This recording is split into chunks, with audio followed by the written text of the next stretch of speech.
Assalamualaikum warahmatullahi wabarakatuh. Waalaikumsalam warahmatullahi wabarakatuh. Ya, puji syukur kehadirat Allah Subhanahu wa taala atas nikmat dan karunia-Nya kita dapat berkumpul dalam acara yaitu diseminasi budaya positif lingkungan sekolah. Adapun susunan acara pada pagi hari ini, yang pertama pembukaan, yang kedua pembacaan doa, yang ketiga sambutan, yang keempat penyampaian materi, yang kelima diskusi, dan yang keenam penutup. Marilah kita membuka acara pertama yaitu pembukaan dengan mengucapkan basmalah.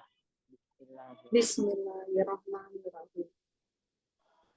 Acara kedua yaitu pembacaan doa yang akan dibacakan oleh Bapak Ahmad Rois Winarno. Waktu dan tempat saya persilahkan. Oke, terima kasih. Assalamualaikum warahmatullahi wabarakatuh. Atas waktunya, marilah kita buka kegiatan dalam diseminasi budaya positif di sekolah SMA. Semoga apa yang kita rencanakan dan apa yang kita inginkan dan nantinya apa yang kita implementasikan bisa sesuai rencana, sesuai tujuan. Marilah kita berdoa menurut agama dan kepercayaan kita masing-masing. Untuk yang beragama Islam, saya pimpin. Bismillahirrahmanirrahim. Alhamdulillahirabbil alamin. Hamdan yuwafi ni'matahu fil mazidah. Ya rabbal hamdu kama yanbaghi li jalalika wa zikral karim mu'adzimi sultanik. Sallallahu alaika ya Muhammad, sallallahu alaika ya Muhammad, sallallahu alaika Muhammad. Hasil maqasidana wa sahil umuruna, hasil maqasidana wa sahil umuruna, hasil maqasidana wasahil umuruna umur dunya wal akhirah birahmatika ya arhamar rahimin. Rabbana atina fid dunya hasanah wa fil akhirati hasanah wa qina adzabannar walhamdulillahi rabbil alamin. Assalamualaikum warahmatullahi wabarakatuh. Waalaikumsalam warahmatullahi wabarakatuh. Ya, acara ketiga yaitu sambutan yang akan dibuka oleh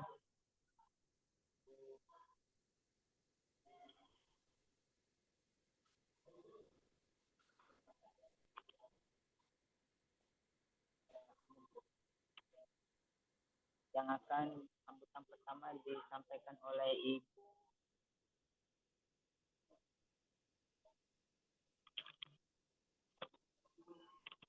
siapa nyebut sambutan.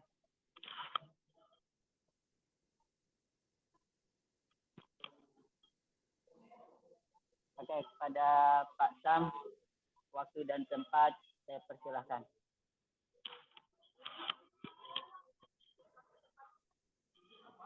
Pak Sam. Sambutan. Pak.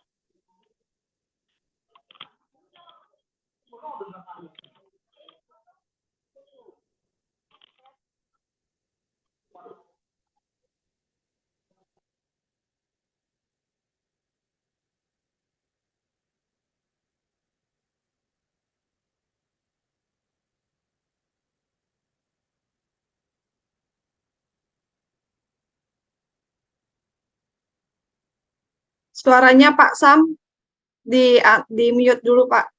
Di unmute Pak.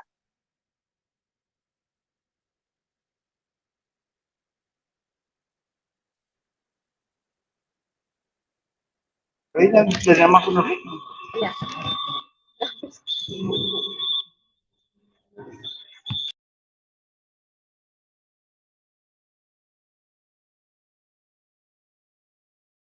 Ya, udah. Oke. Assalamualaikum warahmatullahi wabarakatuh. Selamat pagi dan salam sejahtera untuk kita semua.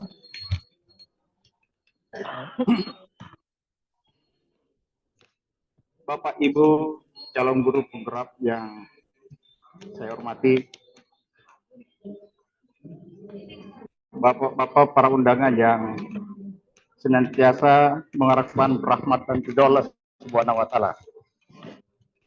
Pada pagi hari ini, izinkanlah untuk memberikan kesempatan,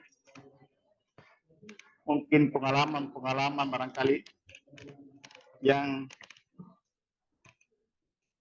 sudah barang tentu yang dapat meningkatkan atau salah satu ajang untuk bisa kita memotivasi diri, khususnya bagi saya pribadi dan tentunya kepada semua calon guru-guru penggerak yang bisa dapat menggerakkan. Bapak Ibu yang saya hormati, bahwa melalui program pemerintah ini, yaitu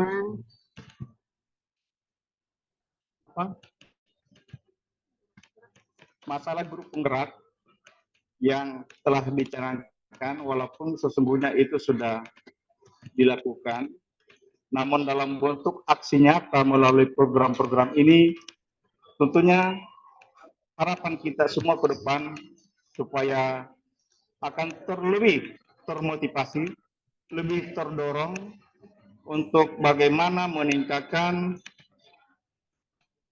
kualitas dalam dunia pendidikan tentunya. Olehnya itu, harapan dan kerjasama serta kolaborasi kepada kita semua tentunya adalah sungguh sangat-sangat diharapkan ke depan demi untuk mencerdaskan anak-anak bangsa sebagaimana yang tertuang di dalam Undang-Undang Dasar 45 pada alinea keempat. Nah, saya kira itulah harapan-harapan kita semua supaya kita tidak tergelincir daripada haluan negara yang telah dicetuskan oleh para pendahulu kita. Moga-moga ke depan ini dengan terbentuknya atau tercanangnya dengan program-program pemerintah ini supaya lebih dapat meningkatkan baik dari segi kualitas mutu pendidikan ke depan. Saya kira demikian. Terima kasih atas perhatiannya. Mohon maaf jika ada kalimat-kalimat yang kurang berkenan atau kurang berkesan kepada Bapak Ibu semua. Kiranya kami mohon dimaafkan. Saya Cipto Pairi dengan mengucapkan Assalamualaikum warahmatullahi wabarakatuh. Waalaikumsalam. Acara yang keempat yaitu materi. Ya, langsung saja kepada Ibu Afrini Wijayanti. Waktu dan tempat saya persilahkan. Terima kasih Pak Agung atas waktunya dan tempat yang diberikan. Mohon izin Bapak Ibu, saya menyampaikan materi terkait budaya positif di sekolah.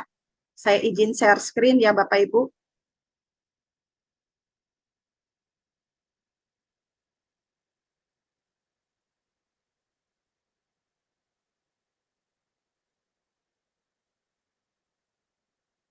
Apakah tampilan saya terlihat, Bapak Ibu? Sudah terlihat? Terlihat.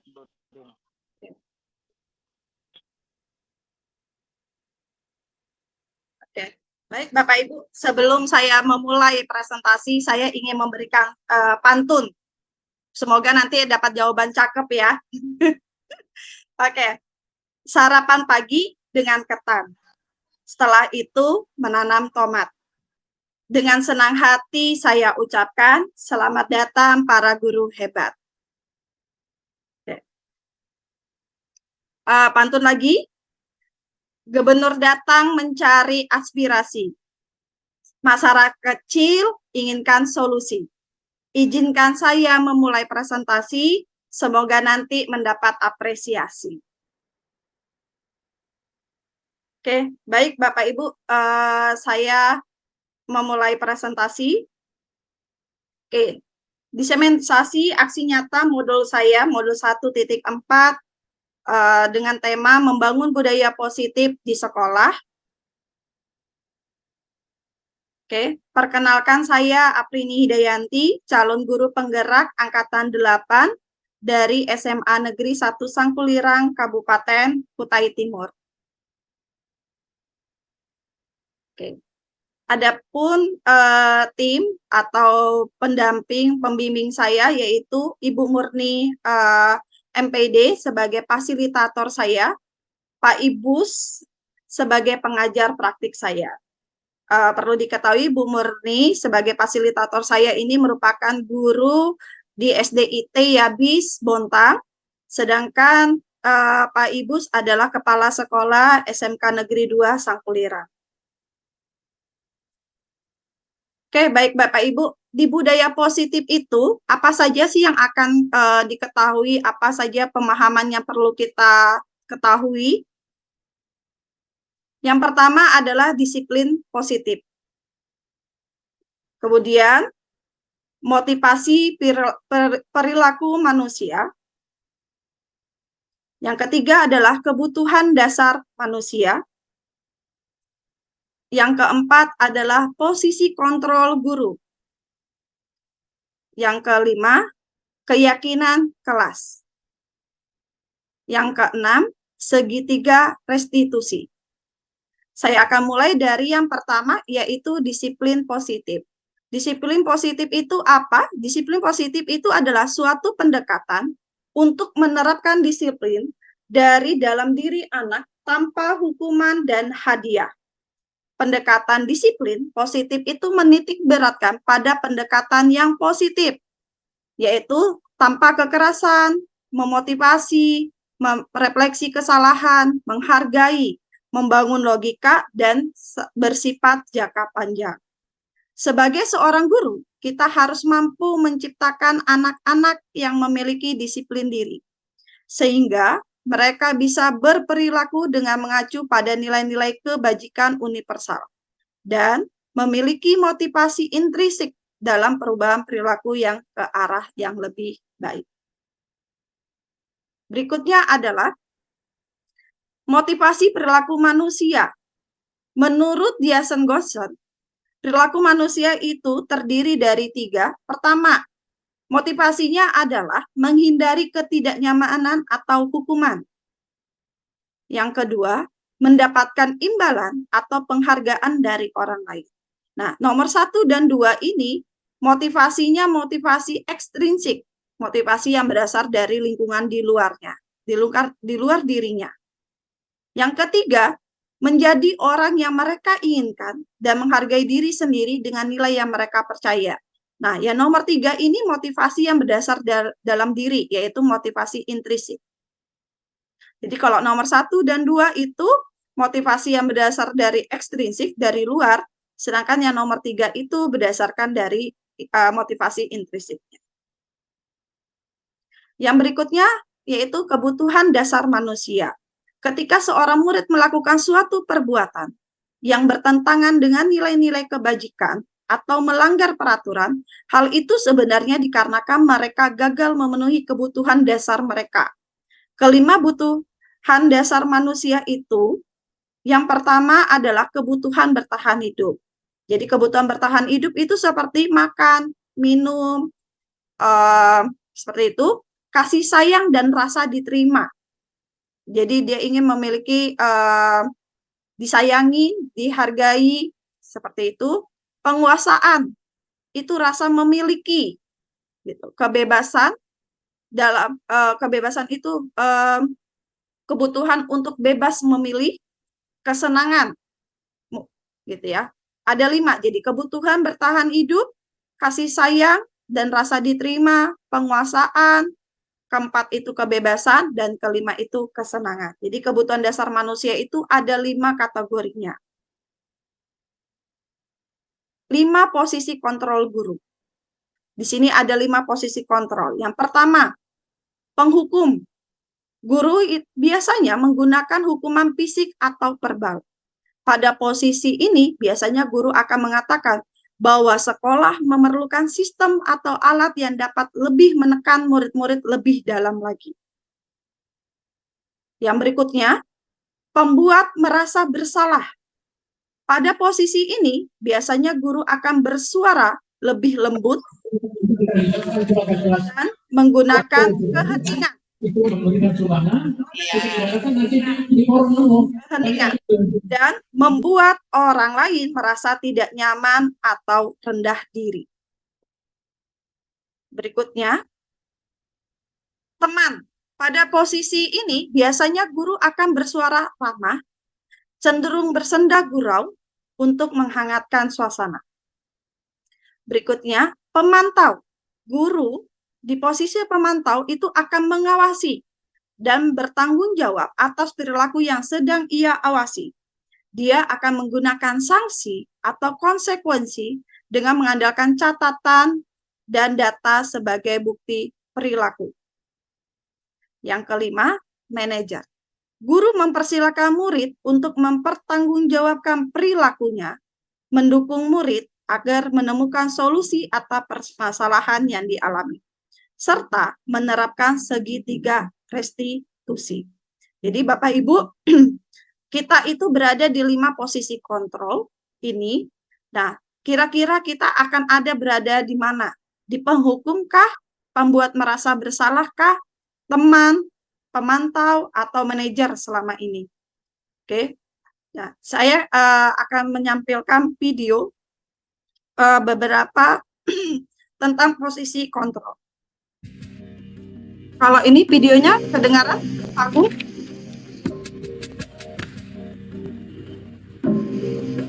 Sudah kedengaran, Pak Bu? Naren! Sini kamu! Sudah, Pak? Sudah, Bu. Oh, sudah. Lu terlambat. Kamu deh, pasti terlambat. Maaf Bu, saya... Apa? Apa coba? Alasan kamu apa lagi? Kapan sih kamu tidak terlambat? Malas sekali ya kamu jadi anak. Saya... Dasar pemalas. Gak kapok-kapok sih kamu. Sudah berapa kali terlambat?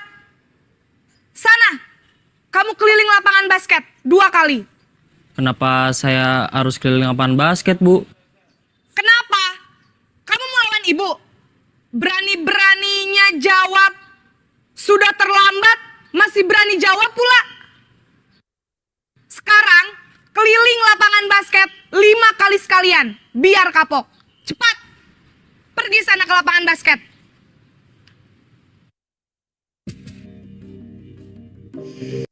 Ya, ini Bapak Ibu, video yang tadi itu adalah reka ketika kita berada di posisi kontrol sebagai penghukum.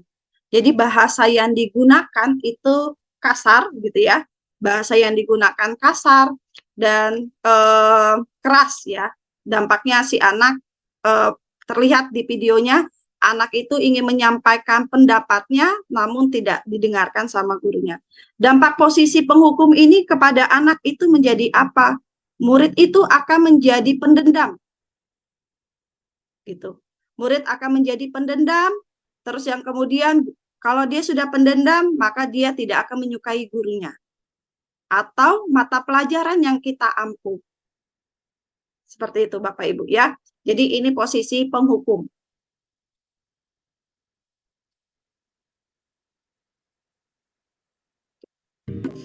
Ini saya kasih posisi ke teman, jadi ke pembuat merasa bersalah saya lewat.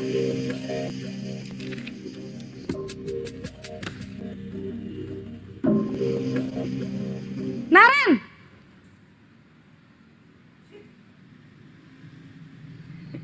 Selamat pagi, Bu. Wah, sudah jam berapa ini, Nak? Terlambat lagi ya, sayang. Iya, Bu. Habis ibu saya lupa bangunkan saya, Bu. Kamu malah menyalahkan ibu kamu. Kamu bukannya anak yang larinya paling kenceng. Kok terlambat sih? Iya, Bu. Saya memang terlambat bangun tadi. Jadi, biarpun saya lari kencang, tetap gak kekejar, Bu. Ya sudah sana. Nanti lain kali larinya lebih kenceng lagi ya. Biar gak terlambat lagi. Bikin seneng ibu. Demi ibu. Bisa kan? Bisa lah, Bu. Ya sudah sana masuk kelas. Ibu beresin urusan absen kamu. Kamu ini ada-ada saja.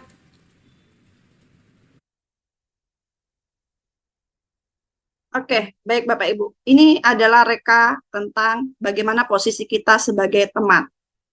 Nah, kalau terlihat ya dalam rekanya, dampak posisi teman itu apa terhadap murid kita? Murid kita itu akan menjadi senang, akrab dengan kita, ya. Terus, namun akan ada faktor tergantungan, gitu ya, faktornya. Yang berikutnya adalah murid tidak mandiri dan tidak bisa berpikir untuk dirinya sendiri. Gitu. Jadi memang akan ada dampak positifnya, yaitu muridnya akan senang dan akrab dengan guru. Namun dampak negatifnya, dia akan memiliki ketergantungan. Nah, dan murid tidak bisa mandiri. Video tentang posisi kontrol yang terakhir yang ingin saya sampaikan.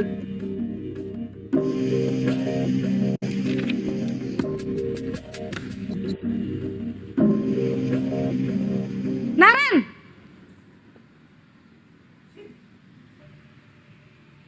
Selamat pagi, Bu. selamat pagi Naren. Maaf, Bu. Saya terlambat. Iya, sekolah masuknya jam 7, sekarang sudah jam 7.20. Jadi sekarang bagaimana ini Naren? Maaf, Bu. Saya lupa setel alarm saya semalam. Baiklah, menurut kamu, keyakinan sekolah yang mana yang perlu kamu tingkatkan? Menghargai diri sendiri dan orang lain mungkin ya, Bu. Setuju. Jadi, apakah Naren meyakini prinsip saling menghormati tersebut? Iya, Bu. Saya meyakininya. Apakah Naren bersedia memperbaiki masalah keterlambatan ini? Bersedia, Bu. Bagaimana kamu akan perbaiki masalah keterlambatan ini? Saya akan coba untuk tidak lupa menyetel alarm saya, Bu. Baik, kalau Naren lupa menyetel alarm di rumah, ada orang yang kira-kira bisa bantu mengingatkan tidak? Ada, Bu. Kakak saya, Kak Ema. Ada lagi selain Kak Ema? Selain Kak Ema, ada ibu saya. Baik, jadi yang mengingatkan Naren adalah Kak Ema dan ibu kamu ya? Kira-kira akan mulai setel alarm kapan nih Naren? Setelah pulang sekolah, akan segera saya lakukan.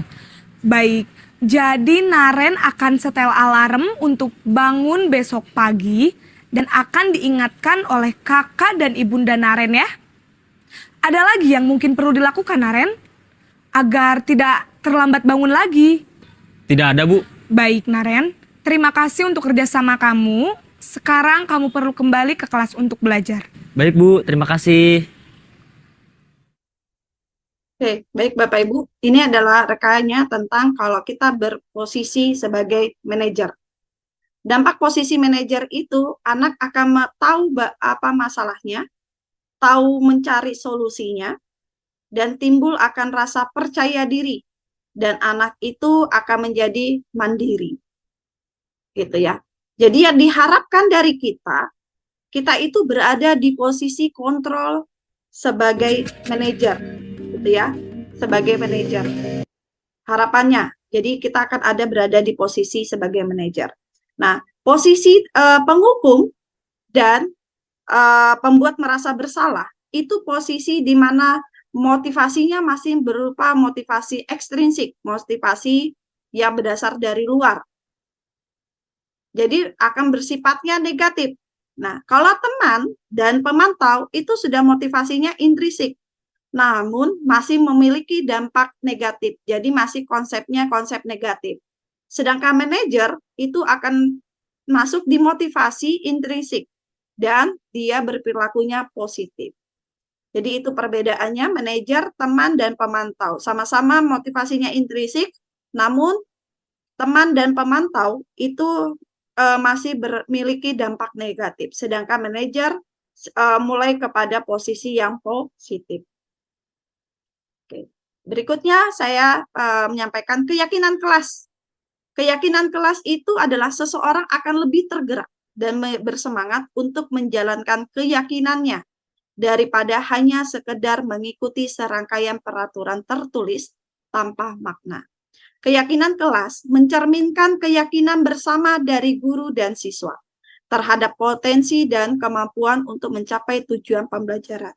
Keyakinan yang kuat dapat memotivasi siswa membangun rasa percaya diri dan meningkatkan hasil akademik. Oke, mungkin Bapak Ibu sudah pernah mendengar ada namanya kesepakatan kelas dan keyakinan kelas. Kira-kira menurut Bapak Ibu keyakinan dan kesepakatan kelas itu sama atau beda? Menurut Bapak Ibu keyakinan dan kesepakatan kelas itu sama atau beda?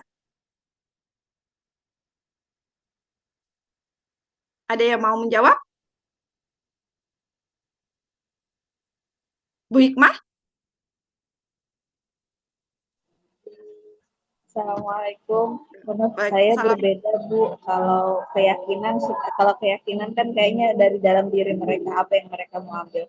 Kalau kesepakatan sepertinya masih bersifat dari luar diri mereka, karena bersepakat belum tentu mereka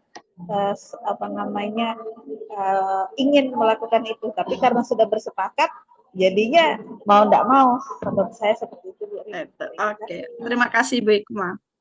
Oke, ya. Jadi betul ya. Jadi kesepakatan dan keyakinan kelas itu berbeda. Seperti yang disampaikan sama Bu Hikmah itu benar gitu ya. Jadi kalau kesepakatan itu hanya berupa kesepakatan, jadi belum meyakini. Jadi dia hanya melakukannya masih berdasarkan kesepakatan. Nah, jadi kalau kita ke depannya, mudah-mudahan kita ke depan bisa membentuk keyakinan kelas gitu ya, antara wali kelas dengan siswanya di kelas, gitu, seperti itu. Oke. Oke, keyakinan kelas. Keyakinan kelas itu masih bersifat abstrak, berupa pernyataan universal, dibuat dalam bentuk kalimat yang positif. Jadi dibuat dalam bentuk kalimat positif itu seperti misalkan dilarang siswa datang terlambat. Itu masih berupa kalimat negatif. Karena ada kata dilarang, jangan. Tapi kalau kalimat positifnya mungkin kita bisa ubah menjadi hadir tepat waktu. Gitu kan? Jadi dilarang datang terlambat menjadi kalimat positifnya adalah kalimatnya menjadi hadir tepat waktu. Sedikit saja akan mudah diingat. Jadi dalam membuat keyakinan kelas itu tidak perlu banyak. Sedikit saja yang penting mudah diingat. Jadi setiap kelas mungkin nanti bisa membuat keyakinan kelas itu mungkin hanya 5, ada yang 10, tapi jangan sampai banyak. Kenapa? Karena tujuannya keyakinan itu bisa berubah sewaktu-waktu, mengikuti problema yang ada di kelas masing-masing. Jadi kita lihat secara general dulu untuk membuat keyakinan kelasnya, hanya beberapa. Nanti ketika ada sesuatu, baru kita buat keyakinan kelas yang baru. Menambahkan poin baru di dalam keyakinan kelas yang sudah ada. Sesuai dengan kondisi kelas. Nah, ini yang saya sampaikan. Bahwa sesuai dengan kondisi kelas. Jadi antara kelas 1 dengan kelas yang lain itu pasti kondisinya berbeda. Problema perilakunya berbeda. Maka keyakinan kelas yang dibuat pun juga berbeda. Sehingga mudah diterapkan. Mudah diterapkan itu di kelas. Semua warga sekolah atau warga kelas dilibatkan dalam membuat keyakinan kelas. Artinya kalau kita membuat keyakinan kelas, jadi kita harus melibatkan wali kelas, murid. Kalau kita membuat keyakinan sekolah berarti guru, semua siswa, komite, orang tua, gitu ya, semua pihak sekolah dan pihak sekolah. Seperti itu. Jadi dilibatkan dalam membuat keyakinan kelas. Mereka meyakini dan bisa disepakati bersama dan bisa diterapkan. Oke. Pertanyaan saya, apa yang Anda lakukan jika murid di kelas melakukan pelanggaran atau kesalahan? Ada yang bisa jawab, Bapak Ibu? Apa yang akan Anda lakukan jika murid di kelas melakukan pelanggaran atau kesalahan? Mungkin Bu Mesya boleh bantu menjawab? Apa yang akan Bu Mesya lakukan jika ada murid melakukan pelanggaran dan kesalahan selama ini, Bu Mesya? Ya, terima kasih Bu. Saya biasanya pertama saya tegur dulu, saya tanyain kenapa begini, kenapa begitu. Nah, kalau seandainya dia baru sekali dua kali, itu masih dalam bentuk nasihat atau masih dalam bentuk teguran. Jadi kalau sudah berkali-kali, biasanya saya akan ada tindakan. Salah satunya, misalnya, kalau seandainya kesalahannya bertepatan saat saya mengajar, biasanya saya suruh maju ke depan untuk mengerjakan tugas atau mengerjakan soal-soal di depan atau menjawab pertanyaan-pertanyaan. Kalau misalnya lebih dari itu lagi, pelanggaran atau kesalahannya, biasanya saya minta untuk bertemu dengan wali kelas atau bertemu dengan guru BK. Seperti itu. Oke, terima kasih Bu Mesia. Ya. Oke, baik Bapak Ibu. Ya, pasti kita akan mengingat ya apa yang kita lakukan di kelas kalau ada siswa kita melakukan kesalahan atau pelanggaran. Ya. Oke. Nah, ini yang biasa kita lakukan. Betul tidak Bapak Ibu? Kita memberikan hukuman. Gitu ya. Biasanya yang kita lakukan. Pertama, hukuman. Hukumannya itu bersifat tidak terencana atau tiba-tiba. Gitu ya. Misalkan ada siswa terlambat, habis itu dia datang, kita langsung beri hukuman yang tidak terencana. Ya, udah lari gitu misalkan ya. Terus hukuman itu bersifat satu arah dari pihak guru yang memberikan. Dan murid hanya menerima suatu hukuman tanpa melalui suatu kesepakatan. Hukuman yang diberikan bisa berupa fisik maupun psikis.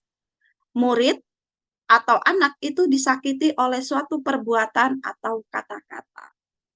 Jadi kita akan memberikan hukuman. Jadi anak itu disakiti oleh suatu perbuatan. Jadi perbuatan memberikan hukuman fisik, kata-kata berarti psikis. Apalagi yang biasa kita lakukan? Konsekuensi. Sudah terencana atau sudah disepakati. Nah, ini konsekuensi itu lebih kepada kesepakatan kelas. Bentuk-bentuk konsekuensinya dibuat oleh pihak guru atau sekolah. Dan murid sudah mengetahui sebelumnya konsekuensi yang akan diterima bila ada pelanggaran. Murid tetap dibuat tidak nyaman untuk dalam jangka waktu pendek. Konsekuensinya kalau sepakatan kelas sudah bagus, namun dampaknya jangkanya masih jangka pendek. Jadi ketika nanti sudah tidak bersekolah, gitu ya, tidak akan menerapkan kembali, gitu. Nah, yang berikutnya adalah apa yang kita lakukan? Restitusi. Restitusi itu undangan untuk mengadakan restitusi dan dibuat oleh murid. Fokusnya pada pemecahan masalah. Guru bertugas untuk menguatkan murid dalam jangka waktu panjang dengan menyebutkan keyakinan kelas. Membimbing kerangka acuan berpikir restitusi murid. Jadi akan ada 3 yang kita lakukan biasanya. Hukuman, konsekuensi, restitusi. Tapi saya yakin sebenarnya tanpa kita sadari, kita pasti sudah pernah melakukan restitusi. Mungkin hanya saja mungkin tahapannya yang tidak lengkap, atau kita tidak tahu bahwa itu sebenarnya kita melakukan restitusi. Gitu ya. Tapi kalau hukuman kita menyadari, konsekuensi juga kita menyadari. Berikutnya, apa itu restitusi? Restitusi itu adalah proses menciptakan kondisi murid untuk memperbaiki kesalahan mereka, sehingga mereka bisa kembali kepada kelompok mereka dengan karakter yang lebih kuat. Jadi dari identitas gagal menjadi identitas berhasil. Segitiga restitusi. Nah, ini segitiga restitusi. Segitiga restitusi itu berarti karena segitiga, jadi dia ada 3 tahapan. Yang pertama itu adalah menstabilkan identitas. Menstabilkan identitas itu apa? Mengubah identitas anak dari orang yang gagal karena melakukan kesalahan menjadi orang yang sukses. Yang berikutnya adalah validasi tindakan yang salah. Memahami kebutuhan dasar yang mendasari ke sebuah tindakan. Tadi sudah dibahas di awal, kebutuhan dasar manusia ada 5, bertahan hidup, cinta dan kasih sayang, penguasaan, kesenangan, terus habis itu kebebasan. Itu kebutuhan itu yang terpenuhi. Yang terakhir ketiga, menanyakan keyakinan, menghubungkan nilai-nilai yang dia percaya, dan berpindah menjadi orang yang dia inginkan, yaitu dengan cara menghubungkan keyakinan anak dengan keyakinan kelas atau sekolah. Ini segitiga restitusi. Tapi saya yakin Bapak Ibu pasti sudah pernah menerapkan ini, mungkin saja lengkap, mungkin saja juga tidak. Jadi kalau saya waktu ini memahami materi ini, saya menyadari, oh ternyata saya juga pernah melakukan segitiga restitusi, namun segitiga restitusinya tidak lengkap. Mungkin ada tindakan yang belum di fase yang dilakukan. Seperti itu. Oke, ini penerapan segitiga restitusi yang saya lakukan. Ada sebuah kasus.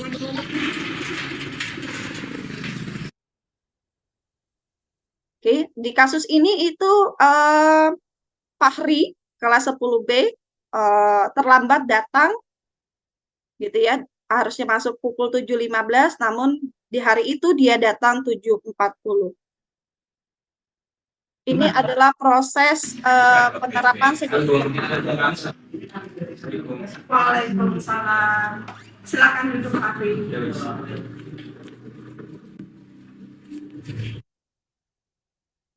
Gimana kabarnya? Alhamdulillah baik, Miss. Alhamdulillah baik. Oke, Fahri tahu nggak kenapa Miss Rini panggil? Tidak tahu, Miss.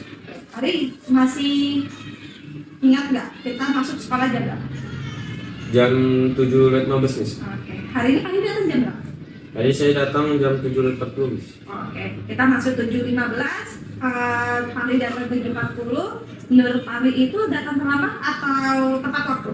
Terlambat, Miss. Oke, betul Fahri ya. Jadi hari ini itu kan Fahri datang terlambat.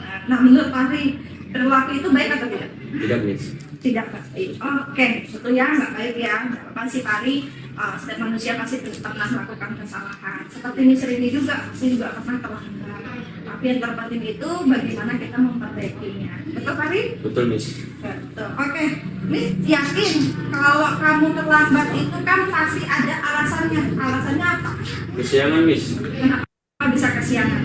Tadi malam saya kasih ke main game, jadi tidurnya larut malam. Dan saya juga lupa menyalakan alarm, Miss. Oh gitu. Oke. Fahri masih ingat nggak keyakinan sekolah kita apa? Masih, Miss. Apa itu? Selalu hadir ke sekolah dan tepat waktu. Oke. Menurut Fahri hadir ke sekolah tepat waktu itu penting atau tidak? Penting, Miss. Penting. Kalau penting, bagaimana cara supaya Fahri bisa datang tepat waktu? Tidak bermain game sampai larut malam dan tidak lupa menyalakan alarm, Miss. Oke, baik. Fahri, nah Fahri sudah tahu nih apa yang mau dilakuin, terus Fahri tahu juga kesalahannya apa, ya kan? Kira-kira Fahri mau mulainya kapan? Mulai hari ini, Miss. Alhamdulillah.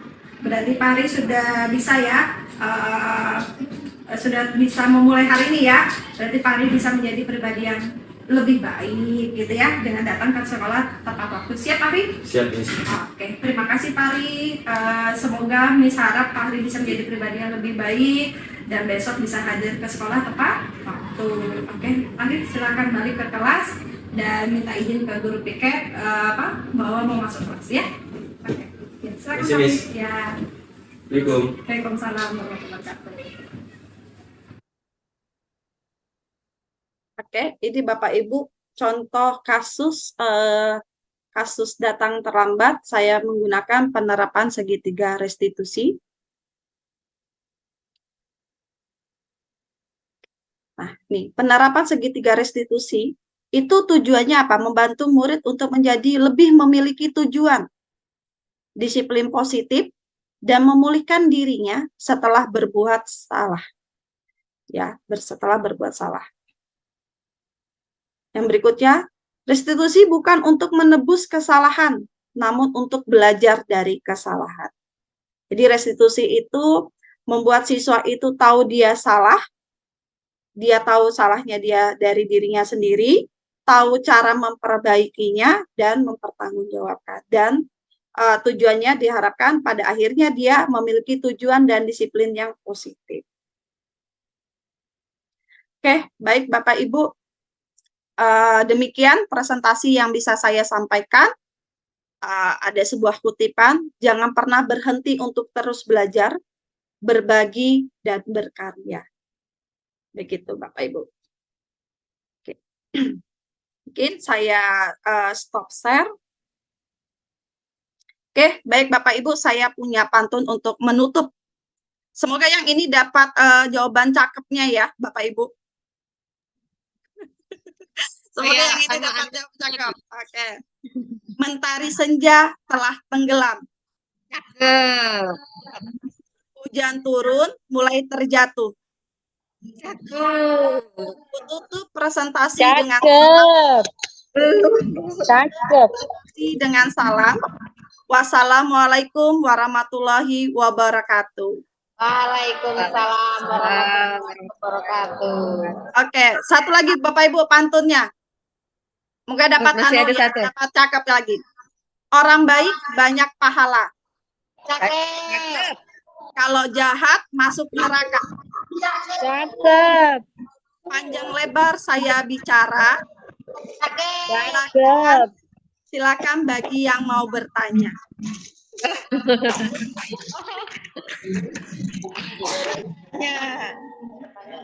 Ya, saya berikan waktu kembali kepada moderator.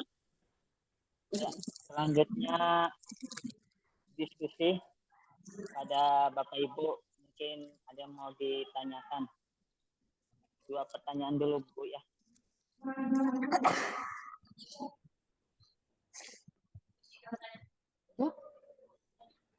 Silakan Bapak Ibu, ada yang mau bertanya? Oh, saya Bu. Oke, ya. Silakan Bu, mungkin siapa? Pak Agung dulu. Saya Pak Agung.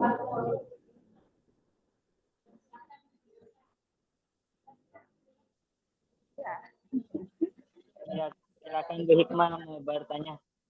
Assalamualaikum warahmatullahi wabarakatuh. Waalaikumsalam warahmatullahi wabarakatuh. Terima kasih atas kesempatannya. Sebenarnya saya mau nanya tentang kejadian di kelas. Jadi baru-baru ini saya mengalami peristiwa ketika saya mengabsen, terus siswanya itu bercerita. Terus saya berikan kesempatan, saya masih diam. Kemudian sudah dekat dengan namanya, saya bertanya, "Nak, apakah ceritanya sudah selesai?" Terus ternyata dia bilang, "Belum Bu," dengan wajah yang menurut saya raut wajahnya marah. Terus dia bilang, "Oh, kalau belum selesai," kata saya, karena menurut saya berbeda keyakinan dengan anak itu. Karena saya berkeyakinan bahwa, oh mungkin anak itu masih mau cerita, jadi saya berikan kesempatan, oh kalau masih mau cerita, boleh di luar ceritanya. Tanpa berpikir panjang, dia langsung bilang, "Mas, iya Bu." Dan dia keluar. Saya merasa mau marah, tapi saya berpikir, oh biarlah dia, kalau memang berbeda keyakinan, mungkin dia sedang tidak suka dengan pelajaran saya, atau mungkin dia merasa tidak nyaman dengan pembelajaran saya. Jadi saya biarkan dia keluar. Apakah tindakan yang saya lakukan itu salah? Atau seperti apa, mungkin siapa tahu Ibu punya pandangan sedikit untuk masukan buat saya sebagai dari sudut pandang guru penggerak. Oke, terima kasih Bu Rini. Ya, terima kasih Bu Hikmah. Oke, baik Pak Agung, mungkin atau mau dijawab langsung Pak Agung, gimana moderator? Ya, ada lagi Bapak Ibu guru mau ditanyakan? Atau jawab langsung aja dulu Bu ya. Oke, baik Pak. Terima kasih ya Pak Agung. Oke, baik Bu Hikmah. Mungkin saya jawab langsung ya Bu Hikmah. Oke, jadi ada kisah ini ya, ceritanya Bu Hikmah lagi mau absen, terus ada siswa cerita, tapi waktu di absen belum lamanya ya, setelah masuk ke namanya masih bercerita ya, ceritanya itu ya anaknya. Tapi Bu Hikmah dengan tujuan berpikir keyakinan bahwa anak ini masih mau bercerita, Bu Hikmahnya bertanya gitu ya, masih mau bercerita, kalau emang mau bercerita silahkan keluar gitu ya Bu Hikmah ya. Oke, terus anaknya keluar, betulan keluar, terus sampai akhir pelajaran nggak masuk lagi. Ya, sampai akhir pelajaran tidak masuk lagi.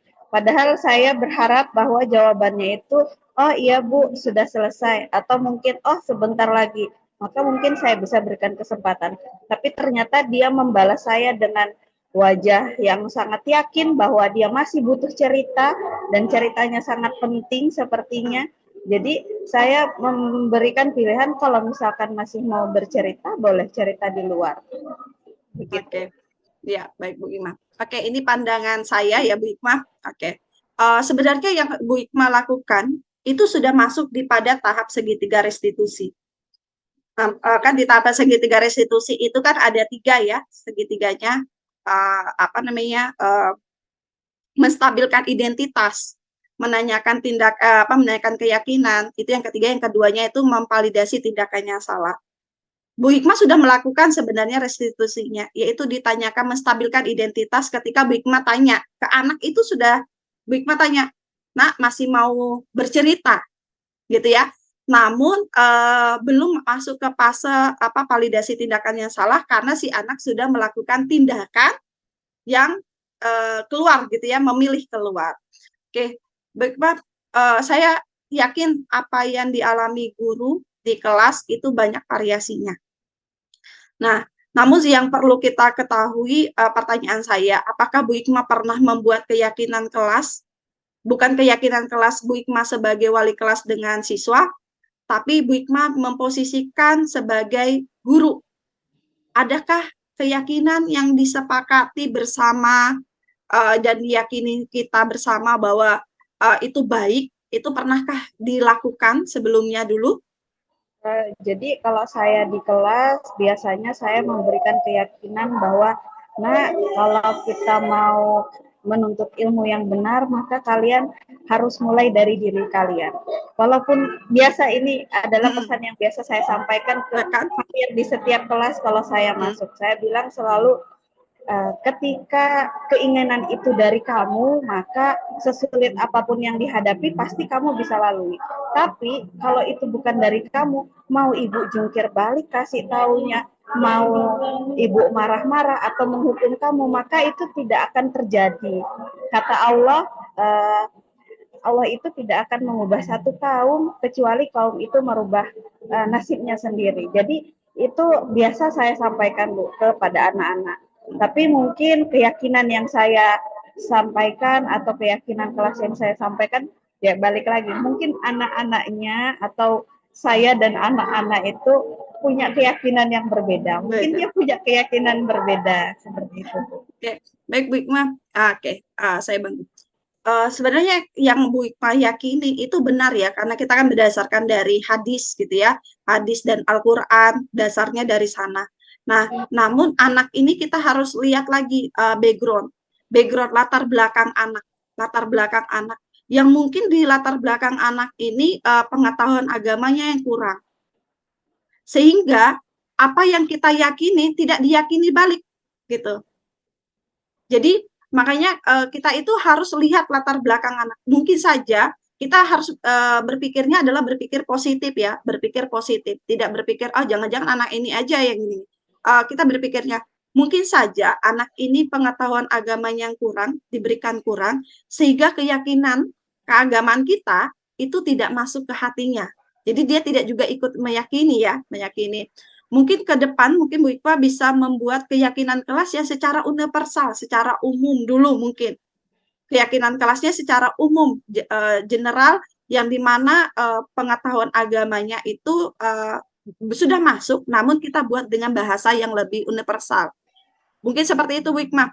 Jadi mungkin kayak misalkan kan kalau kita kan nilai kebajikan. Ketika kita membuat keyakinan kelas itu harus berdasarkan nilai kebajikan. Kebajikan yang Ibu Hikmah harapkan pasti kebajikan ingin saling dihormati, saling menghargai. Jadi ketika Bu Hikmah absen kan ingin dihargai nih, saya lagi ngomong di depan gitu kan. Nah, mungkin kita bikin bahasa arahnya ke nilai kebajikan itu yang diarahkan bahasa keyakinan kelasnya. Misalkan keyakinan kelas yang awalnya kalau kita bikin kalimat negatif nih, misalkan contoh, dilarang ya siswa tidak memperhatikan pelajaran, atau jangan ribut saat guru menjelaskan, misalkan seperti itu ya. Itu kan bahasanya masih negatif. Mungkin kita bisa ubah menjadi bahasanya yang lebih positif. Misalkan saling menghormati dan menghargai. gitu, saling menghormati. Contohnya ketika kalian berbicara, saya diam, ketika saya berbicara, kalian diam. Begitu. Mungkin seperti itu Bu Hikmah. Jadi kita bikin bahasanya tidak ada kata dilarang dan jangan. Tapi arah ke nilai kebajikannya mengarah ke sana. Gitu. Nilai kebajikannya kita ingin dihormati. Karena menghormati kan tidak hanya antar murid dengan guru, tapi juga guru dengan guru, murid dengan murid, terus guru dengan pihak sekolah, ibaratnya dengan orang tua, seperti itu. Jadi mungkin kita bikin bahasanya secara universal aja Bu Hikmah. Tapi saya sepakat sebenarnya dengan keyakinan yang Bu Hikmah, karena itu berdasarkan hadis dan Al-Quran yang mana emang itu pasti baik, itu kebajikannya, ada nilai kebajikannya. Yang Bu Hikmah lakukan mungkin, yang perlu mungkin saya tambahkan Bu Hikmah, mungkin ketika si anak sudah keluar, kan kita juga tidak tahu ya situasinya, ceritanya apa. Mungkin ini masalah personal. Mungkin nanti kalau misalkan setelah pelajaran selesai, anaknya dipanggil, diajak ngobrol, kita terapkan segitiga restitusinya, Bu Hikmah, dengan Ibu Hikmah melakukan 2 arah. Maksudnya Bu Hikmah dengan si anaknya saja. Disampaikan tadi di kelas begini, kenapa keluar kelas? Mungkin kita bisa bertanya alasannya. Seperti itu Bu Hikmah. Jadi kita tanya alasannya, kita dengarkan anaknya. Jadi menstabilkan identitas itu bukan membenarkan kesalahan, tapi menanyakan dulu kenapa tadi perilakunya yang salah itu. Kita mengarahkan, mengajak ke arah yang baik, menjadi identitas yang positif. Jadi mengarahkan nanti kesalahan. Kalau begitu, apakah itu baik? Kita tanya, kita arahkan, apakah itu baik? Kalau itu tidak baik, menurut kamu yang baik itu yang seperti apa? Setelah itu kita memvalidasikan tindakannya. Kalau dia memvalidasikan yang tindakan kayak gitu, kita bisa ngarahkan tuh, kayak misalkan kalau seandainya ada orang, kita ajak ngobrol lagi, misalnya ajak ngobrolnya gini, arahkan kalau misalkan ada orang yang berperilaku seperti itu, kamu seneng nggak? Gitu, kamu dihargai nggak? Pasti dia akan berpikir, oh ya kalau saya diperlakukan seperti itu pasti tidak dihargai juga. Pasti nanti pada akhirnya dia memahami, oh berarti perilakunya itu salah. Nanti sampai kepada tahap, yaitu tahap menanyakan keyakinan. Pasti dia akan tahu bahwa menghormati itu penting, menghargai itu penting. Mungkin itu Bu Hikmah yang bisa dilakukan setelah kejadian itu, mungkin dipanggil. Kalau Ibu Hikmah sekarang masih posisinya masih kayaknya kok anaknya begini banget gitu ya, mungkin boleh dipanggil supaya lega, supaya tidak bertanya-tanya dan mereka-reka. Karena tujuannya tuh menciptakan budaya positif di mana kita berpikiran positif, anaknya itu berperilaku positif, disiplin positif gitu ya. Dan kita sama-sama sebagai guru jangan sampai kita berpikir negatif dulu ke anak, kita berpikir positif dulu, menanyakan. Makanya selalu menanyakan dan menanyakan gitu. Karena disampaikan bahwa kita pernah kecil, kita pernah melalui masa muda gitu ya, dan kita sudah berada di umur yang sekarang, tapi anak-anak itu belum masuk di fase yang tua, gitu, masa yang tua.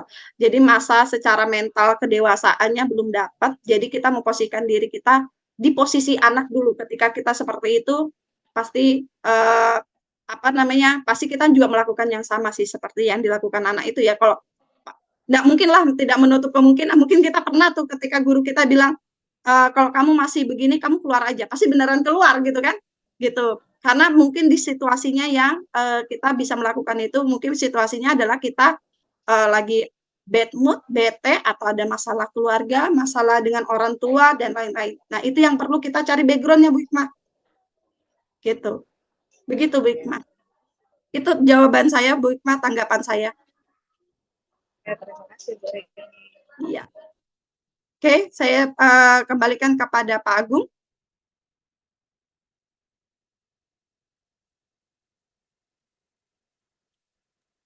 Saya Miss Rini mau bertanya. Oh ya, silakan Bu Mos. Agung. Ya, Bu Mos, silakan. Terima kasih Miss Rini. Assalamualaikum warahmatullahi wabarakatuh. Waalaikumsalam warahmatullahi wabarakatuh. Ya, dan senantiasa kita berterima kasih kepada Miss Rini, kepada guru penggerak yang lain, karena telah mengimbaskan ilmu guru penggeraknya. Semoga sekolah kita bergerak menjadi lebih baik. Sebelumnya, alhamdulillah segala puji hanya milik Allah yang telah memberi kita kesempatan bisa bersua di Zoom-nya Miss Rini. Allahumma shalli ala sayyidina Muhammad, senantiasa kita bersalawat kepada baginda Nabi besar Muhammad SAW yang senantiasa menjadi panutan kita hingga akhir zaman. Pertanyaan saya yang pertama Miss Rini terkait dengan segitiga restitusi itu sebenarnya sangat bagus Miss Rini. Saya dukung Miss Rini bisa melaksanakan dulu di tempat-tempat yang mungkin menjadi uji coba dulu. Seperti misalnya kita pilih beberapa kelas percontohan dulu, seperti anak-anak kelas yang memang di situ banyak anak-anak yang mungkin saja dari latar belakang keluarga yang bermasalah. Mungkin bisa dibantu Miss Rini bersama guru-guru penggerak menjadikan percontohan segitiga restitusi. Nah, kalau kelas-kelas yang sudah dianggap ini banyak masalah bisa terselesaikan dan alhamdulillah bisa menjadi contoh pada teman-teman lain, maka mungkin segitiga restitusi ini bisa menjadi sebuah kewajiban buat kita semua guru mata pelajaran. Namun untuk sekarang saya pribadi belum memiliki keyakinan sendiri bahwa itu akan berjalan dengan mulus ketika memang kita belum ada komitmen dari guru-gurunya dulu menjadi objek perbaikan budaya ini. Kemudian kita akan menjadikan anak-anak kita yang menjadi objek. Jadi itu yang saya mau sampaikan, bahwasanya sebut saja nama kemarin si Fulana, kebetulan Bu Hikmah juga mengalami dengan anak ini, dan kebetulan juga saya ikut mengalaminya dengan anak yang sama, tapi saya tidak mengajar di kelas ini. Dan disaksikan oleh beberapa teman-teman, memang ada beberapa kali anak ini dipanggil orang tuanya. Nah, ini mungkin Miss Rini bisa jadikan contoh segitiga restitusi ini. Beberapa anak yang seperti ini semua kasusnya, saya juga sebenarnya meskipun tidak paham itu restitusi segitiga itu seperti apa, sudah berusaha menjadi konselator, bertanya, nak tinggal di mana, pekerjaan orang tuanya apa. Tiba-tiba saya dibaleki. Dan saya seingat saya masih mengatakan sayang-sayang nih. Nah, sayang tunggal di mana, orang tuanya kerja apa, ayahnya, ibunya. Tiba-tiba anak ini membaleki saya dengan mengatakan, apa perlunya ibu tahu itu? Tidak ada kaitannya. Saya pikir memang ini yang bisa dijadikan contoh restitusi segitiga. Mungkin benar kata Miss Rini, ada dari segi agamaannya belum sampai ilmunya, dari latar belakang keluarga, dan mungkin anak-anak ini memang bisa dijadikan percontohan nanti kalau berhasil, jadikan duta-duta budaya positif Miss Rini. Itu masukan saya. Kemudian yang kedua, seketika nanti Miss Rini ingin mengadakan budaya positif di sekolah, saya yakin itu insya Allah akan dimudahkan oleh Allah SWT jika berangkat dari niat yang tulus. Tapi dengan catatan, kita dulu lah gurunya jadikan budaya positif, jangan langsung ke anaknya. Kalau bisa Miss Rini bisa mengadakan semacam penelitian-penelitian kecil ke gurunya, kenapa gurunya nggak bisa mengadakan budaya positif. Nah, carikan solusinya, terus mungkin Miss Rini bisa mengkaji masa lalu apa yang dimiliki guru ini, kenapa dia tidak bisa menjadi guru yang tidak bisa memberikan budaya positif semaksimalnya. Saya kira itu dua saja Miss Rini. Harapan saya guru penggerak ini bisa semua kita rasakan, saya juga ingin. Mudah-mudahan ada jalannya. Sukses Miss Rini, semangat semua teman-teman. Tolong dibantu kami dulu untuk menjadi budaya positif, baru anak-anaknya jadikan objek. Terima kasih. Assalamualaikum warahmatullahi wabarakatuh. Terima kasih Pak Agung. Waalaikumsalam warahmatullahi wabarakatuh. Ya, Pak Agung? Oke, saya langsung jawab aja Pak Agung, gimana? Ya, langsung jawab aja, Bu. Oke, ya baik Bu Sdalifa, terima kasih Bu Mus atas pertanyaannya ya Bu Mus ya. Oke, Bu Mus, saya tidak tahu ya ini kelas berapa anaknya, gitu ya. Tidak tahu, kita tidak usahlah menyebutkan nama lah ya kita gitu. Oke, kalau di pelajaran saya Bu Mus, insya Allah saya sudah menjalankan segitiga restitusi, gitu. Segitiga restitusi. Dan alhamdulillahnya Bu Mus, ketika saya menerapkan ini gitu ya, mungkin kita terlihatnya kayaknya kita tidak sanggup gitu ya. Kayaknya kita tidak mampu deh menjalankan ini untuk 400 anak gitu ya. Kalau kita berpikir begitu ya, 400 anak, setiap anak kita datangi, kita tanyai, kayaknya kita tidak mampu gitu. Namun Bu Mus, pernah saya sampaikan gitu ya di sekolah bahwa kita tidak bisa kerja sendiri. Kita tidak bisa kerja sendiri. Saya tidak bisa saya saja yang bekerja, atau teman-teman guru penggerak saja yang bekerja, atau hanya kepala sekolah saja yang bekerja, itu tidak bisa Bu Mus. Jadi yang bisa bekerja itu bagaimana? Kita semua. Sama-sama menjalankan budaya positif ini, sama-sama menjalankan, menerapkan segitiga restitusi, gitu Bu Mus. Jadi nggak bisa kalau Bu Mus berharap kami melakukan dulu gitu ya, wah nggak bisa pasti Bu Mus. Kenapa? Karena yang dibutuhkan salah satu peran guru penggerak, salah satu peran yang perlu ada yaitu adalah mendorong kolaborasi. Kenapa ada kata mendorong kolaborasi? Artinya bahwa satu orang itu tidak akan bisa membangun. Tapi kalau semua warga sekolah itu membangun, insya Allah pasti terbangun Bu Mus. Insya Allah terbangun. Nah, saya menerapkan segitiga restitusi, ini ada di salah satu kelas gitu ya. Kemudian kebetulan itu kelasnya Pak Agung. Pasti teman-teman pengajar pasti tahulah anak di kelasnya Pak Agung itu siapa saja yang biasa bermasalah. Alhamdulillah, ketika saya menerapkan segitiga restitusi, saya tidak perlu mengeluarkan tenaga yang ekstra, Bu Mus. Benar-benar ekstra enggak? Saya nggak perlu marah. Saya cuma dengan senyum sampaikan ke anak ketika sudah ada muncul keyakinannya, anak itu tahu harus mau ngapain. Jadi kami buat keyakinan bersama, kesepakatan, misalkan contoh, kalau datang terlambat, mereka akan ngomong, kenapa datang terlambat? Mereka menyampaikan dengan jujur dan tidak dibuat-buat Bu Mus. Dan anaknya tidak melengos dan tidak menjawab saya mungkin seperti jawabannya Bu Mus terima gitu ya, anaknya enggak, cuma ngomong, Miss, dengan santun dia jawab, Miss, saya datang terlambat, saya tidur di musola. Oh iya nak, oh oke.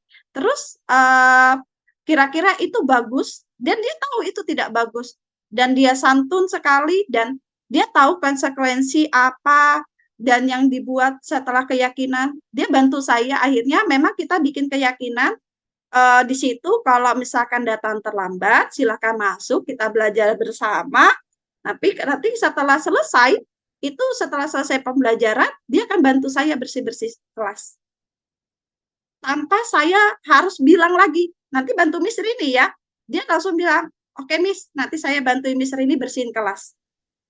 Dan itu durasinya menjadi singkat.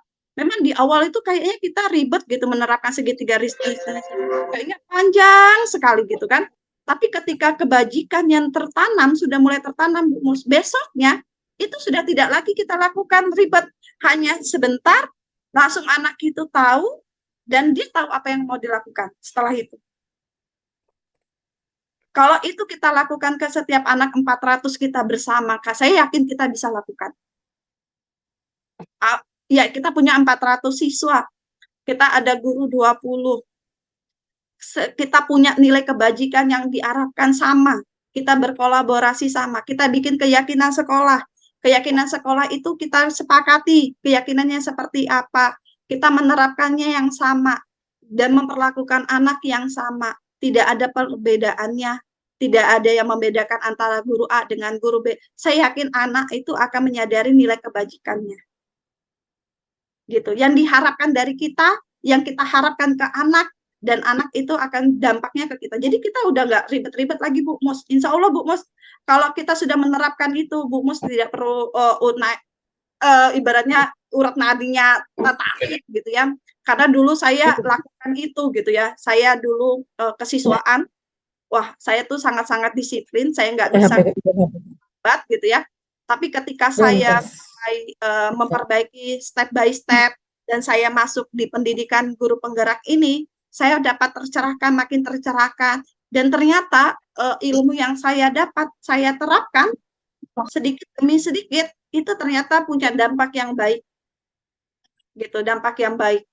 Dan dampak yang ingin kita harapkan adalah kita yang dirindukan anak gitu. Ketika kita tidak masuk, malah mereka yang cari kita gitu. Tapi ketika kita masuk, kita nggak dicari, berarti kita belum sampai ke tahap itu gitu. Dan saya masih berproses tuh Bu Mus, berproses menjadi guru yang dirindukan sama anak. Ketika saya tidak hadir, saya yang dirindukan gitu Bu Mus. Pertanyaan kedua tadi apa ya Bu Mus ya? Saya lupa. Pertanyaan kedua tadi apa Bu Mus? Terkait pelaksanaan budaya positif itu baiknya mungkin Miss Rini bisa memilih sampel dulu. Kelas-kelas yang memang susah untuk diberi keyakinan kelas boleh diambil dulu sebagai sampel. Nanti setelah muncul keyakinan dari kelas-kelas yang memang susah diatur, ini mungkin bisa jadikan duta-duta budaya positif dan akan lebih mempercepat imbasnya kepada kelas-kelas yang lain.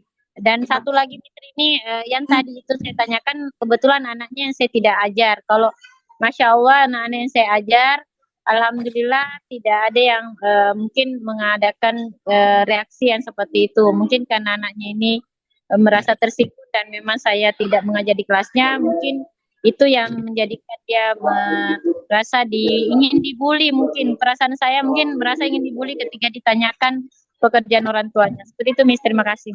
Ya, baik Bu.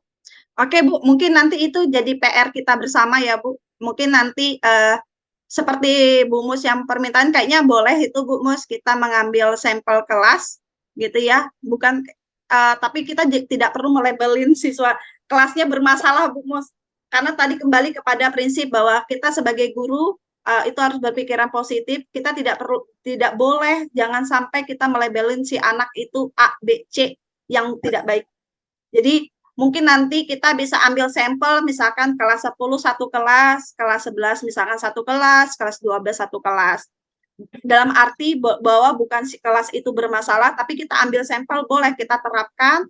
Nanti saya berdiskusi dengan wali kelasnya, kita buat keyakinan kelas, sampai pada akhirnya ada muncul keyakinan sekolah. Kita cobalah, kita lakukan membangun budaya positif itu mungkin 1 bulan, ini ya mungkin sebelum semesteran, kita coba bangun budaya positif, semua guru mengobservasi, gitu ya. Tadi kembali kepada prinsip, kita harus berkolaborasi, jadi bukan hanya wali kelasnya saja, bukan hanya kesiswaannya saja, bukan hanya kepala sekolahnya saja, namun kita semua guru, kita saling mengobservasi dari sebelum diterapkan budaya positif sampai kepada penerapan budaya positif, misalkan setelah 2 minggu, setelah 1 bulan, apakah ada perubahan gitu ya, adakah perbaikan gitu ya, perbaikan perilaku, akhirnya anak melakukan memiliki nilai kebajikan, bisa kita lakukan gitu Bu Mus. Boleh, itu sarannya saya tampung Bu Mus, insya Allah nanti mungkin saya akan bekerja sama dengan teman-teman guru penggerak dan wali kelas yang kita ambil kelasnya sebagai sampel untuk membangun budaya positif, bekerja sama dengan kesiswaan dan juga BK gitu ya. Nanti namun kembali lagi kita harus sama-sama mengobservasi apakah budaya positifnya sudah berjalan atau tidak gitu. Nanti setelah berjalan berarti kita bisa terapkan di kelas-kelas yang lain. Tapi ingat teman-teman, yang perlu saya sampaikan bahwa setiap kelas itu punya situasi, perilaku, problem yang berbeda. Otomatis penyelesaian masalahnya pasti berbeda. Keyakinan kelas dibuat pasti berbeda. Namun tahapan penerapannya tetap segitiga restitusi. Gitu. Nilai kebajikan yang diharapkan pasti berbeda juga. Jadi maka kita tidak mungkin memperlakukan kelas nanti yang saat itu dengan yang sama. Perilaku problemnya beda, masalahnya beda. Jadi nggak bisa disamakan keyakinan kelas. Nanti kita diskusikan, nanti kita ambil kelas sampel ya Bu. Tapi mohon maaf Bu Mus, jangan kelasnya dilabelin anaknya dilabelin anak yang nakal, anak yang bodoh, anak yang kelas yang bermasalah. Mohon itu jangan lagi jangan lagi kita melabelin setiap Bu yang ajar Bu. Betul itu Miss, betul. Nah, bukannya apa, karena kita itu sebagai ketakutan kalau kita menggunakan kalimat yang tidak baik, anaknya juga menjadikan kata-kata yang tidak baik. Soalnya kalau kita sudah berusaha menjadikan kata-kata kita itu baik, positif, dan kita tidak melabelin anak, insya Allah anak tidak akan melabelin kita juga. Itu Oke, saya silakan kepada Pak Agung sebagai moderator.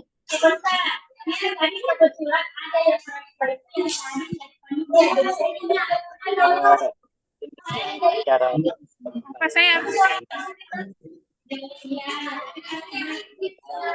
Silakan Pak Agung. Jadi sudah masuk. Dengaran kan Bu? Suara saya? Oh, suaranya nggak kedengaran. Nah, Bu Ayu bisa suaranya di mute mungkin?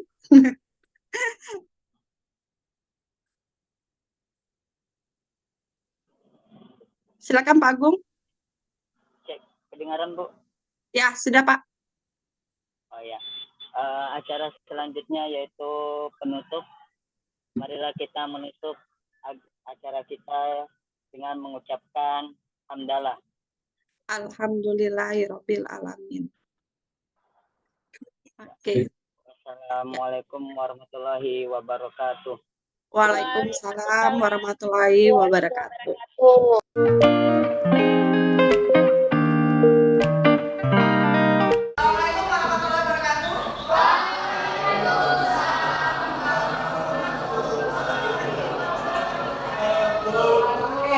Hari ini kita akan membuat namanya keyakinan kelas. Membuat namanya keyakinan kelas. Ada yang pernah dengar namanya keyakinan kelas? Apa itu? Peraturan kelas. Ya sejenis ya, namanya peraturan kelas. Keyakinan kelas. Nah, keyakinan kelas sama peraturan kelas itu sebenarnya adalah sejenis, namun maknanya beda. Oke, kalau peraturan itu biasanya umumnya dibuat oleh, misalkan peraturan kelas dibuat oleh guru. Kalau peraturan sekolah berarti dibuat oleh sekolah, ya kan? Guru dengan kepala sekolah. Oke, nah itu. Terus dan kalimatnya biasanya kalimatnya negatif. Tahu nggak kalimat negatif itu apa? Bagaimana? Ya, dilarang, tidak boleh. Terus jangan. Nah, kalau keyakinan kelas itu bagaimana? Kalimatnya positif. Jadi tidak boleh ada kata tidak boleh, dilarang, jangan. Terus dibuatnya oleh siapa? Dibuatnya oleh guru dengan siswa. Dibuatnya oleh guru dengan siswa. Jadi keyakinan itu adalah keyakinan yang istilahnya peraturan yang kita yakini sama-sama dan itu baik atau buruk. Dan arahnya ke positif, berarti kita mengarah kepada perilaku yang baik. Kayak misalkan kalau peraturan sekolahnya misalkan dilarang datang terlambat. Kalau yang positifnya jadinya harus apa? Datang tepat waktu. Kira-kira nilai kebajikannya datang tepat waktu itu apa? Nilai kebajikannya, perilaku yang diharapkan dari kalian. Disiplin. Bisa ya? Nah, oke, contoh lagi apa? Misalkan dilarang mencontek. Apa kalimat positifnya kira-kira? Oke, berperilaku jujur dalam mengerjakan tugas. Nilai kebajikannya bagaimana? Jujur, selain jujur. Apa nilai kebajikannya selain jujur? Perilaku yang diharapkan. Bertanggung jawab. Terus kalau selain itu, apalagi ada nggak kira-kira? Menghargai diri sendiri. Artinya kenapa kok berlaku jujur itu, maksudnya berlaku jujur dalam mengerjakan tugas? Kenapa itu menghargai diri sendiri? Karena di situ ada poin menghargai. Kenapa poin menghargai? Kalau kalian bisa menghargai diri kalian, maka istilahnya itu harga ya, harga kalian. Oh saya kalau jujur berarti nilai saya sekian, berarti itulah nilai saya.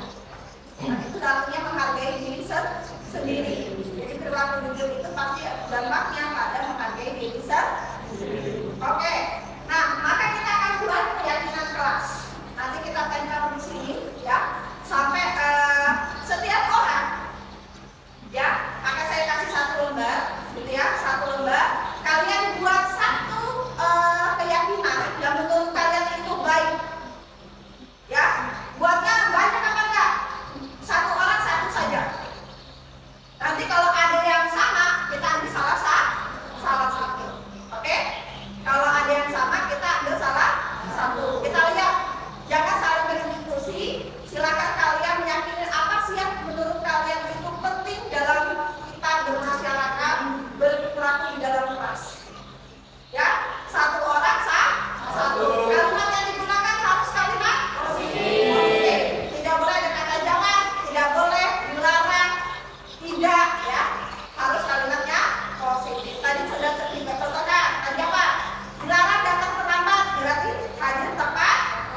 Sembarang. Kalau laki-laki itu biasanya kalau sembarang dia pinginnya warnanya yang sesuai laki-lakinya. Ada di kok.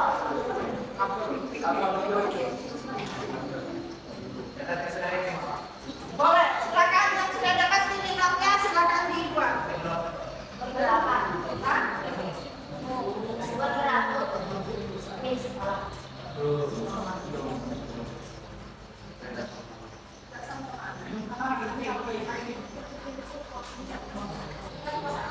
Semuanya bisa kan?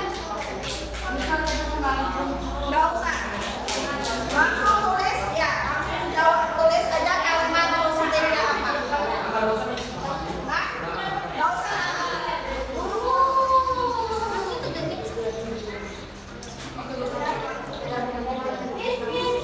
Nggak ada gitu.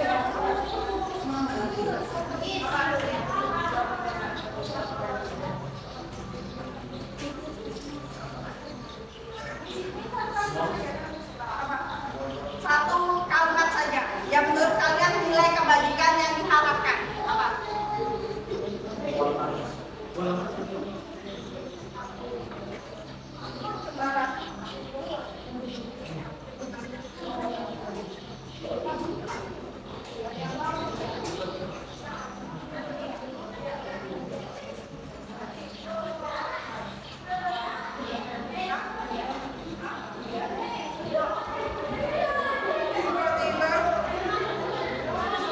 Bikin satu.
Sudah semua? Sudah? Siapa?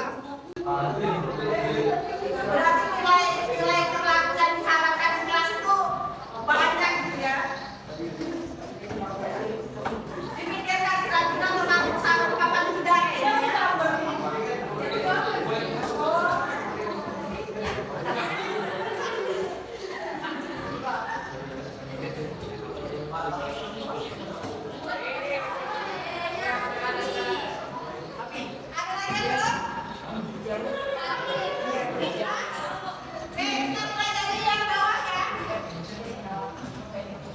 Tenang saat pelajaran. Sepakat nggak? Berarti kita sepakat ya.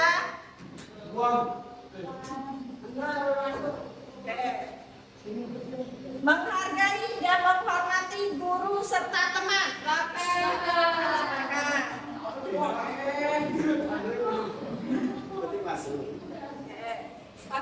Wajib memperhatikan saat guru sedang menjelaskan. Sama ya. Karena kata wajib ini sebenarnya positif. Tapi kalau negatifnya apa? Gimana tidak memperhatikan guru. Jadi misalkan kalian harus berlakunya bukan karena wajib, tapi kalian menyadari bahwa itu wajib, bukan ditulis jadi wajib. Saling menghormati satu sama lain. Sama ya. Melepas topi saat di dalam kelas.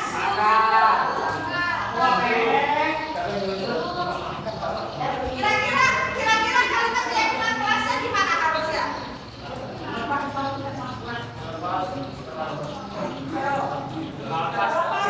saat di dalam kelas.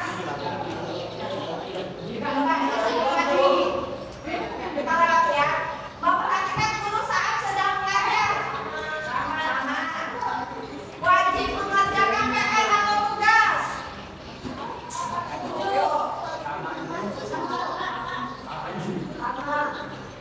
Bekerja keras agar mendapatkan jawaban dari tugas yang diberikan. Bekerja keras. Maksudnya gimana ini?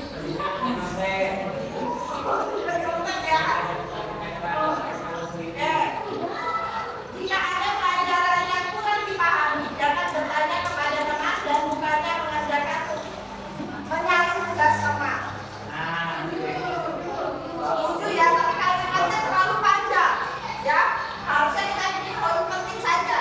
Misalkan kalau mengerjakan tugas itu, karena di sini kan ada wajib mengerjakan tugas, ya kan? Terus bekerja keras, apa ini? Berarti keyakinan kerasnya adalah kalimatnya sebentar. Saya pikirkan kalimat yang paling singkat, padat, tapi maknanya mengarah ke sana.